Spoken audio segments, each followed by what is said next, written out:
La sociedad crea estereotipos que tergiversan la verdadera identidad de las comunidades minoritarias. Así se han manifestado las relaciones de poder en Colombia, donde las élites han perpetuado ciertas imágenes sobre ciertos grupos sociales que a raíz de estas acciones han luchado por interferir en la ciudadanía e incentivar el progreso social. En este trabajo se pretende contestar la siguiente pregunta: ¿cómo se manifiestan las relaciones de poder en torno al eje de indagación elegido a partir de las perspectivas que presentan las fuentes? Como insumo para su respuesta, nos aproximamos a diferentes fuentes primarias y de contextualización que nos dejan ver algunas perspectivas sobre grupos sociales tales como los indígenas y los afrocolombianos.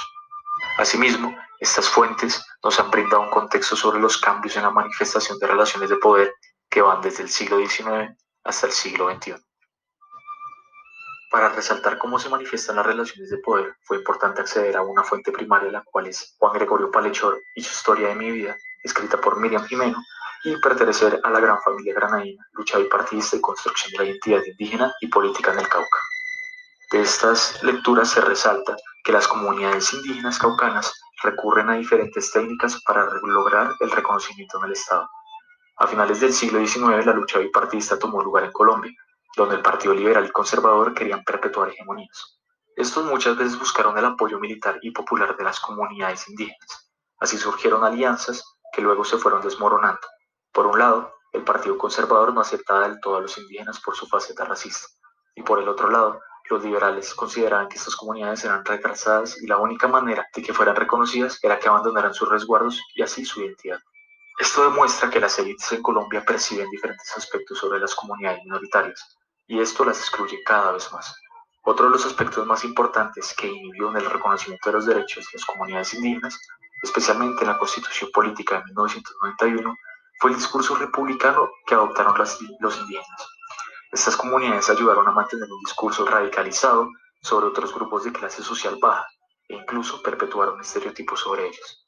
Trataban a aquellos que no seguían la religión y no sabían hablar español como indios incivilizados y salvajes. Esta técnica contribuyó a que estas comunidades resaltaran una faceta civilizada y perpetuaran sobre otras una visión discriminatoria. En la fuente primaria se puede evidenciar esto en la medida que precisamente las comunidades que vivían en resguardos y no en la selva, quienes hablaban español y seguían la religión, eran las personas que llegaban a tener reconocimiento del Estado y quienes se denominaban civilizados. Esto nos da a entender que entre las mismas comunidades minoritarias hay estereotipos y los usan como técnica para ganar reconocimiento y resaltar su faceta civilizada.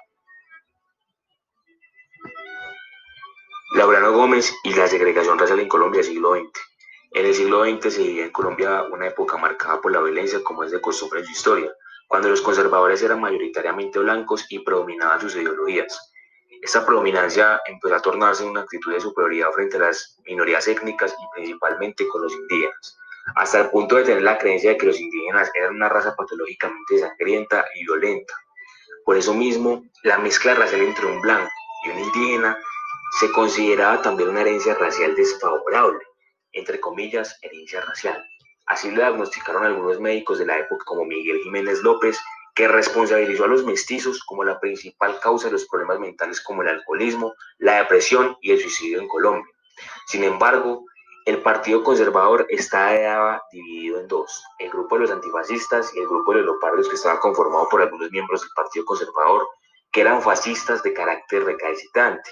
De los conservadores antifascistas, Laureano Gómez fue el que más se destacó, teniendo la fiel creencia y la fiel convicción de que los estereotipos raciales que se tenían con las minorías étnicas eran algo absurdo, que no iban en pro del desarrollo social de Colombia. Laureano Gómez fue presidente de Colombia en el año 1950. Sin embargo, el texto y la fuente de contextualización que se utilizó o fuente primaria que se utilizó en esta investigación de este tramo de historia de segregación racial en Colombia fue elaborado por Laureano Gómez en el año 1918, y es un texto que habla principalmente de cómo Colombia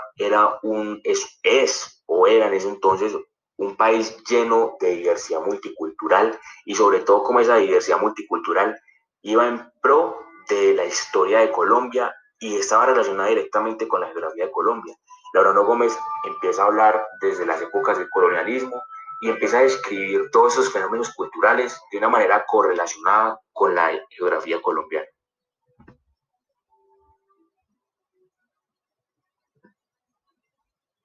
problemática también se puede evidenciar en Chambacú, una isla perteneciente a Cartagena con una población afrodescendiente casi en su totalidad.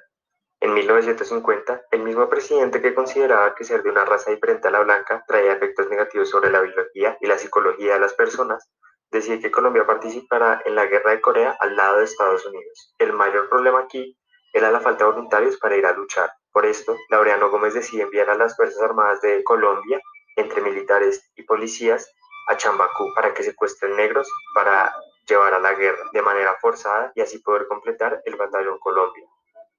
En el libro Chambacú, Corral de Negros, escrito por Zapata Olivella, se retrata la manera en que esta operación se llevó a cabo. Se retratan dos razones principales por las que optaron por los negros de esta comunidad. Primero, por su pobreza. Y me permito citar a Zapata. La guerra era caprichosa, gustaba de hombres humildes.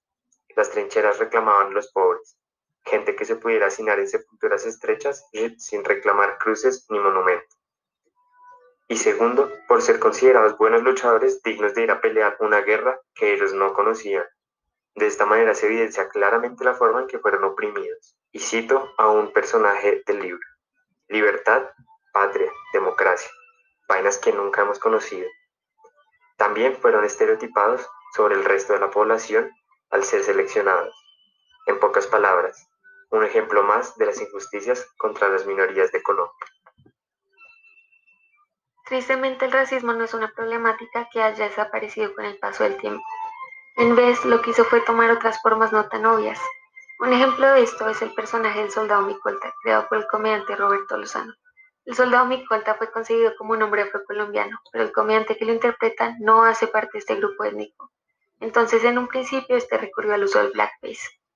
No era solamente el uso de este maquillaje ofensivo lo que volvía racista al personaje, era la forma en la que acentuaba estereotipos dañinos sobre los afrocolombianos desde una plataforma con un público amplio.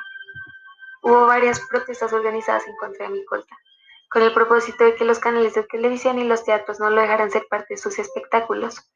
Por ello, Roberto Lozano dejó de usar blackface en sus actuaciones, pero el soldado Micolta sigue siendo interpretado hasta el día de hoy. Ahora el comediante se pinta la cara con banderas u otros colores, pero este sigue imitando el acento de los afrocolombianos y se sigue observando cierta burla hacia esta cultura en su actuación. El hecho de que el soldado Micolta tenga un grupo de seguidores tan amplio y el apoyo de diversas compañías, pese a que varias organizaciones que velan por los derechos de los afrodescendientes expresan su desaprobación hacia el personaje, demuestra que está normalizado en la cultura colombiana minimizar y ridiculizar a la población afro. Estos estereotipos dañinos reducen toda una cultura a imperfecciones y logra que en la conciencia colectiva un color de piel tenga connotaciones negativas, lo cual agrava la desigualdad social que este grupo ha enfrentado por tantos siglos y obstaculiza la lucha por sus derechos.